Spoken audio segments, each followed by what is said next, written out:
బెంగళూరులోని ఎలక్ట్రిక్ షోరూంలో జరిగిన అగ్ని ప్రమాదంలో 26 ఏళ్ల యువతి మృతి చెందింది. 6 ప్రాణాలతో బయటపడ్డారు.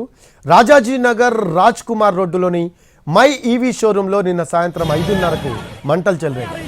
షార్ట్ సర్క్యూట్ కారణంగా ప్రమాదం జరిగినట్టు అనుమానిస్తూ ఉన్నారు. మంటల కారణంగా షోరూంలోని బ్యాటరీలు పేలాయి. దీంతో మంటలు ఎగిసిపడి క్షణాల్లో షోరూం మొత్తం వ్యాపించాయి. ప్రమాద సమయంలో లోపల ఉన్న 6 సిబ్బంది తప్పించుకోగలిగారు. కానీ అకౌంటెంట్గా పనిచేస్తున్న ప్రియ మాత్రం క్యాబిన్లో చిక్కుకుపోయింది. బయటకు వెళ్లే దారి లేకపోవడంతో మంటల్లో చిక్కుకొని మృతి చెందింది.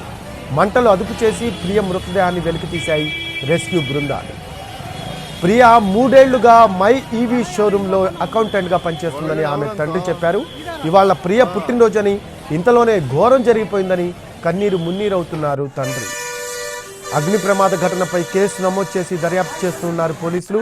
షోరూంలో ఫైర్ సేఫ్టీ చర్యలు తీసుకోలేదని చెప్తున్నారు. షోరూం నిర్వాహకుల నిర్లక్ష్యం కారణంగానే ప్రమాదం జరిగిందని చెప్తున్నారు.